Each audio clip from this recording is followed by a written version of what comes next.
আসসালামু আলাইকুম। আমি হঠাৎ করে ঘুরতে চলে আসছি চাঁদপুরে। আপনারা দেখতেই পাচ্ছেন এখানে হচ্ছে সাগর।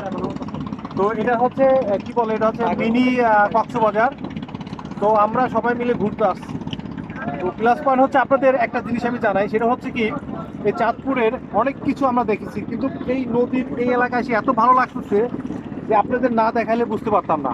তো সেখানে চিন্তা করলাম যে একটা ভিডিও করার জন্য, আপনাদের দেখানোর জন্য আমি ভিডিওটা করতেছি। এখানে কথা হচ্ছে কোনটা, এখানে আপনারা আসবেন, যদি পুরো ফ্যামিলি থাকে ফ্যামিলি নিয়ে আসবেন, যদি বন্ধু বান্ধব থাকে সাথে করে নিয়ে আসবেন, যদি গার্লফ্রেন্ড থাকে তো কোনো কথাই নেই। কারণ হচ্ছে এখানে আপনার ইলিশ মাছ এখান থেকে ধরে দেখানো হচ্ছে, এখান থেকে ধরে আপনাকে হচ্ছে রান্না করে খাওয়াবে, বা যেভাবে খেতে চান আপনাকে খাওয়াবে। তো আমরা ইনশাল্লাহ এখানে সব কিছু খাওয়া দাওয়া করছি। খাওয়ার ভিডিওটা দিতে পারতেছি না কারণ ওখানে আমি ভিডিও করতে পারিনি, অনুমতি ছিল না। কারণ হচ্ছে এখন ইলিশ মাছ ধরা হচ্ছে নিষিদ্ধ সরকারের, এই জন্য ভিডিওটা করতে পারিনি।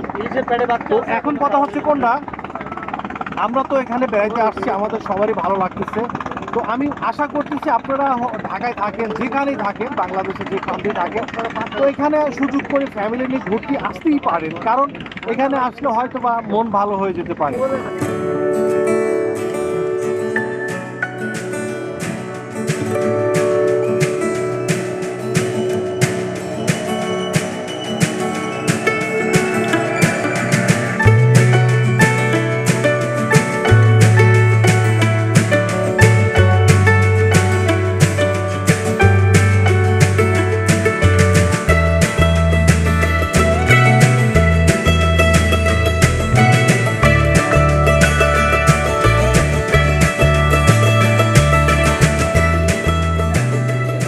ভাই আপনি যে ঘুরতে আসছেন, আপনার অনুভূতিটা কি?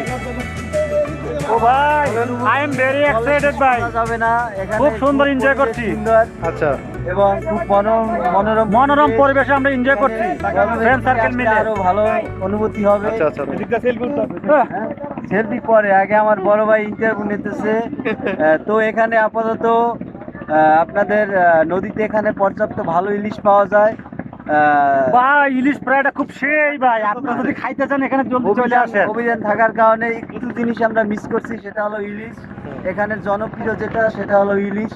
ইলিশ বাজারটা না খেতে পেরে আমরা খুবই দুঃখ প্রকাশ করতেছি। আশা করি গরমের দিনে আমরা আবার সবাই নেক্সট পারবো এসে এই মজাটা উপভোগ করব এবং এনজয় করব। তোমার বাড়িতে এই এলাকা? তো তুমি হচ্ছে আমাদের ইলিশ খাওয়াইতে পারলা না, তো এখন কি করবা বলো, কি খাওয়াইবা? কিছু করার নাই, এখন আপনাদেরকে নদীতে ঘুরাইতে পারি। নদীতে ঘুরাইবা? হ্যাঁ, আচ্ছা ঠিক আছে। আমাদের মাউন সাহেব উনি দীর্ঘদিন সৌদি আরবে ছিল, তো বাংলাদেশের যে ভালোবাসাটা সে প্রকাশটা পাওয়া যাচ্ছে তার মানে লজ্জাব দেখে আমরা সবাই আছি। আর একজন আমার কাকা এমন খাওয়া খাইছে, ভুড়িটা এমন অবস্থা, ক্যামেরা ফুটে উঠছে। দিস ইজ হচ্ছে আমার ছোট ভাই। ওরে বাপরে বাপ, যে হলুদ চাট পড়ছে, মানে ওনাকে আলাদা করে চিনা যায়। সেই ঐতিহ্য